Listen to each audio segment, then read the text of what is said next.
2019, on estime à 229 millions le nombre de cas de paludisme dans le monde. Le nombre de décès imputables à la maladie s'est élevé à 409 000 cas. Ce sont là les chiffres de l'OMS. Cette maladie, le paludisme, a causé plus de tort à la RDC ou en RDC plus que n'importe quelle autre maladie. Et pourtant, pour un docteur que vous connaissez très bien, qui est pratiquement la star, c'est possible d'éradiquer la malaria ou le paludisme, ça dépend de la terminologie que vous préférez, en RDC, grâce notamment aux fabrications locales de certains produits de traitement. Jérôme Munyangui est l'invité de Urgence Santé. Bonjour docteur et bienvenue à vous. Bonjour Monsieur Gaëtan, merci beaucoup. Merci. Enfin, vous êtes venu à Urgence Santé. J'ai cherché bec et ongle à vous avoir pour que l'on parle du paludisme. Heureusement qu'aujourd'hui, vous allez éclairer un tout petit peu la lanterne de nous tous, moi ainsi que les téléspectateurs au sujet du paludisme. C'est vrai, vous êtes une star. Pratiquement, un chercheur, un médecin et une star en même temps, décrié par certains, mais vos recherches commencent à produire de fruits, notamment sur le traitement contre le Covid-19. Mais aujourd'hui, on va parler principalement du paludisme, un clin d'œil à la fin sur vos recherches sur le Covid-19. D'abord, où en êtes-vous avec les recherches sur l'artémisia? Les recherches sur l'artémisia continuent bien, et c'est depuis maintenant 2014 que j'avais intégré cette équipe de recherche de l'équipe mondiale qui milite pour des solutions thérapeutiques africaines et locales. Africaines. Ouais, nous militons pour des solutions thérapeutiques africaines et locales. Et aujourd'hui, nous avions avancé suffisamment sur ces questions-là.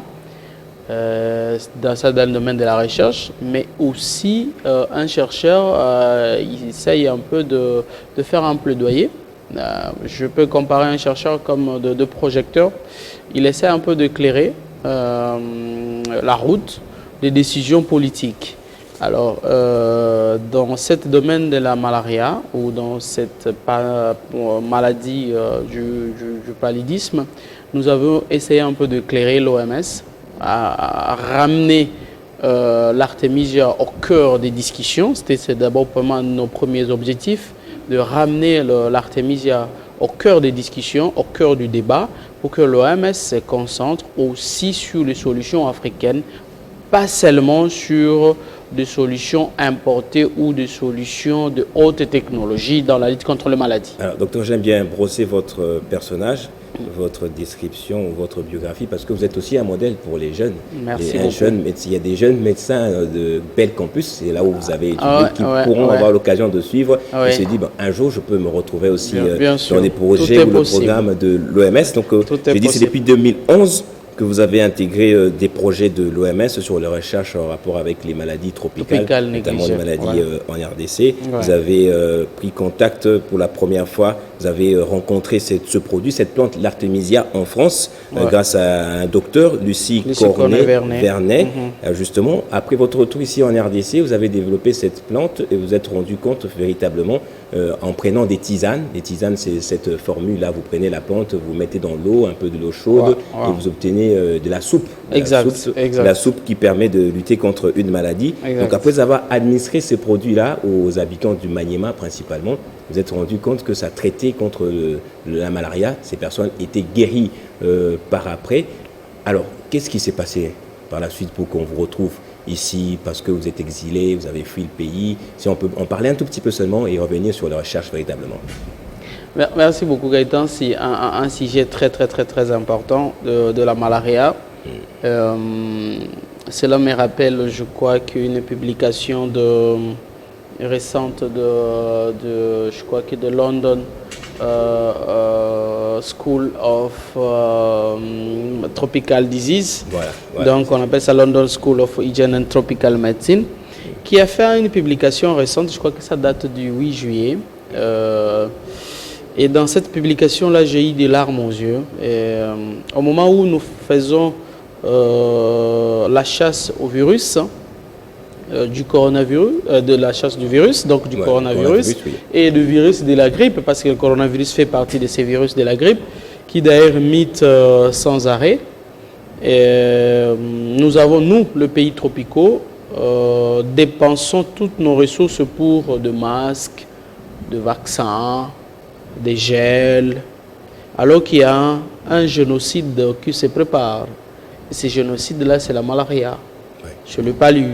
C'est plus mortel que le Covid. Les maladies tropicales ne touchent pas les gens du Nord. Donc, chaque continent, chaque partie de l'hémisphère a ses propres réalités. Et nous avons oublié nos priorités pour se consacrer uniquement sur les priorités des autres. Et aujourd'hui, nous sommes rattrapés. Alors, selon les estimations, je crois que je ne me trompe pas, vous avez au moins 8,4 millions de personnes qui ont de risques de la malaria et de la dengue, parce que c'était d'ailleurs cet article-là, je ne sais pas si j'étais en train de les chercher, mais je n'arrive pas à les trouver. J'ai monté mon téléphone. Oui. Donc selon l'institut là, donc c'est de London School of Hygiene and Tropical Medicine, et voilà, je sais un peu de me retrouver. Ils disent, ils estiment que nous avons au moins 8,5 millions de personnes qui sont déjà touchées, qui sont atteintes et de la malaria, de la dengue, et nous avons un risque énorme. Nous, en tant que pays africains, surtout les pays tropicaux, de consacrer tous nos efforts dans la lutte contre le virus, alors que notre priorité, ce n'est pas cela. Donc, en revenant sur votre question, oui. C'est depuis maintenant une dizaine d'années, on s'est dit que non, est-ce qu'on ne doit pas se réfléchir localement? Est-ce qu'on ne doit pas lutter contre certaines maladies avec des solutions qui sont fabriquées sur place? Parce que 60 ans après, dans la lutte contre la malaria, bon, je peux dire 60 ans, je me réfère à l'indépendance de la RDC. Donc la RDC devait déjà avoir une très bonne politique dans la lutte contre certaines maladies. Quand on veut lutter, ça veut dire que vous avez d'abord les outils. Okay? Qui dit lutte, regarde les outils, les armes. Quelles sont les armes que la RDC a aujourd'hui pour lutter contre la malaria? Le financement est moindre. Je peux dire que la plus grande enveloppe dans la lutte contre ces maladies-là, ce sont les bailleurs. Les bailleurs de fonds. Les bailleurs de fonds. Oui. Donc, c'est le même qui nous impose. C'est le même qui impose en fait. Quand un bailleur arrive, il a déjà une ligne qui est très bien définie. Je connais un peu parce que je participais à des grandes... Par exemple, dans le domaine de la malaria, il n'y a pas un sommet mondial plus que le Fonds mondial. Et j'étais parmi les participants au dernier sommet mondial de la lutte contre la tuberculose, la malaria et le VIH qui s'est tenu à Lyon, en France. Et j'étais en France, j'étais à Lyon, où je côtoyais des milliardaires comme de Bill Gates, de présidents de la République comme Macron, qui étaient en train de sensibiliser, de ministres, tous les ministres africains. Et j'ai compris en fait c'est quoi la lutte internationale de maladies. Et c'est là où nous avons pris des options pour dire que, attention, nous devons développer des solutions localement. Donc pour revenir à votre question sur l'Artemisia. Et j'étais à Lyon pour déposer ce qu'on appelle le manifeste du monde médical africain, parce que la malaria c'est notre problème, le paludisme c'est notre problème. Ça coûte 1,3 de notre croissance économique, première cause d'absentéisme scolaire, parmi les causes de mortalité infantile, parmi les causes des avortements, parmi les causes de naissance professionnelle, l'absentéisme professionnel. Donc c'est notre problème, c'est plus que Covid. Alors comment nous luttons? Les outils, donc je reviens par là, de la recherche, donc on devait améliorer les outils. Nous avions constaté que les outils qui sont là, oui, ces outils ont déjà fait leur preuve. Et ils ont prouvé de quoi est-ce qu'ils sont capables. Mais il y a des limites maintenant et des failles de ces outils-là. On parle, de la lutte anti-vectorielle. Aujourd'hui, tout ce que vous pouvez avoir comme insecticide, les moustiques s'en foutent carrément si vous pouvez pulvériser votre insecticide. Je m'en suis rendu compte. Vous le saoulez même. Je pensais que c'était des faux insecticides que vous vendez. Oui, exactement. Ce sont voilà, on va revenir sur ça. Oui. Donc, dans la lutte même vectorielle, nous ne sommes pas capables que nos insecticides tuent le vecteur, donc les anophèles, donc le moustique. Donc le moustique s'enivre complètement. Ça, c'est dans la lutte vectorielle. Vous avez encore dans la lutte vectorielle le moustiquaire imprégné d'insecticides. Ça encore, n'en parlons même pas.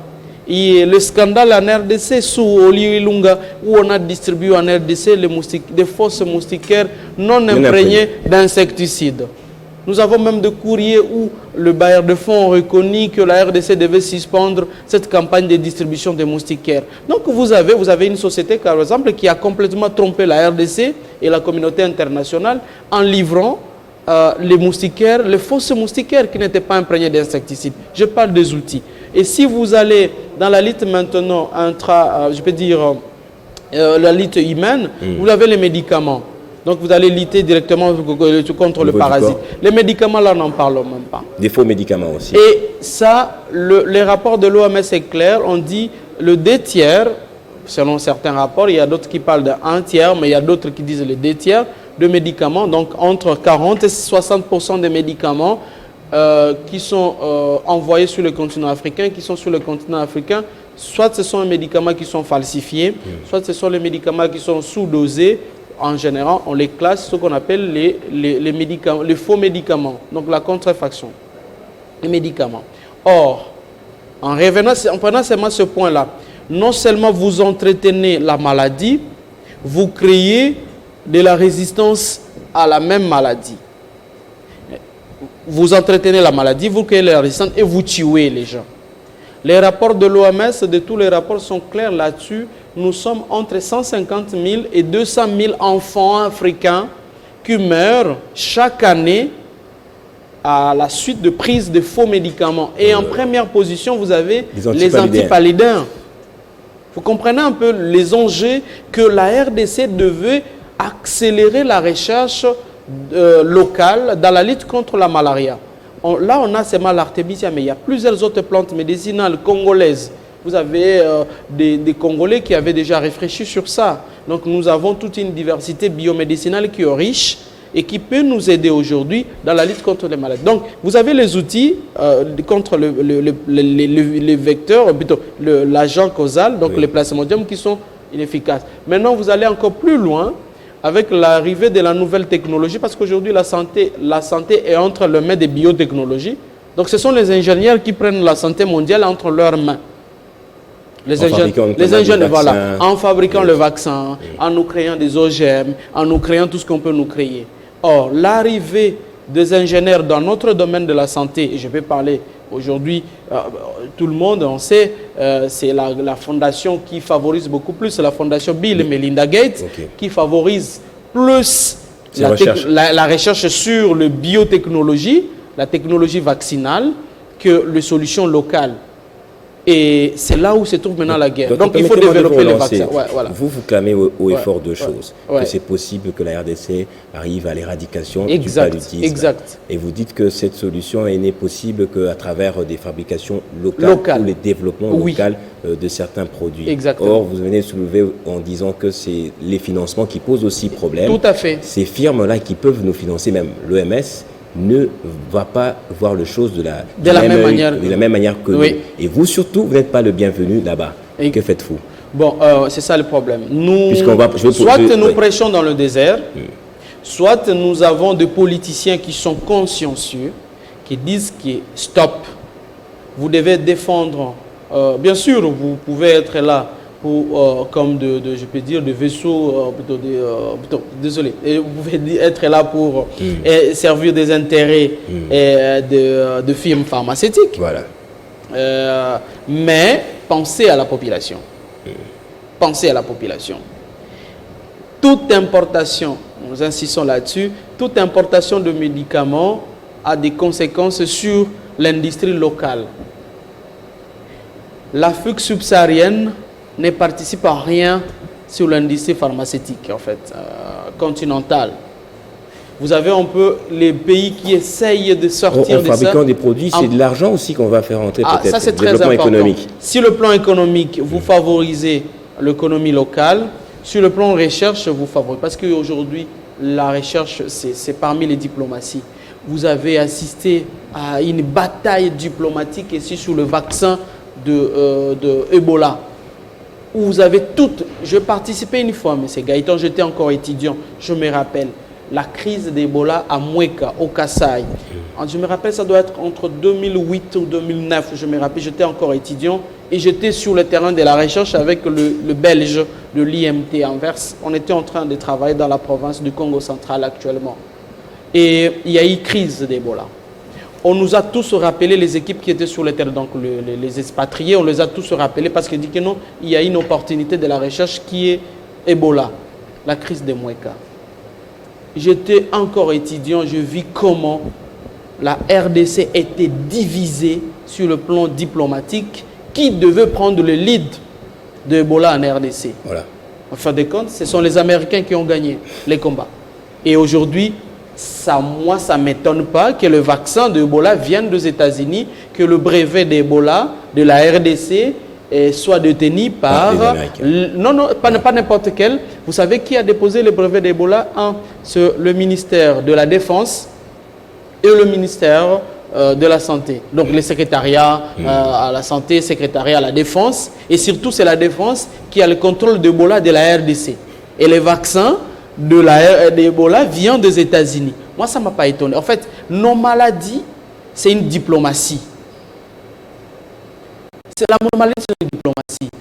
Le vaccin est arrivé. Vous avez vu, si nos vaccins sont arrivés, les Chinois sont arrivés, les Américains sont arrivés, les Français sont arrivés, Johnson a proposé. Les Chinois ont proposé le vaccin Ebola. Les Américains ont proposé. En fin de compte, c'est toujours les Américains qui ont gagné. Bref, je voulais dire, ramener quoi?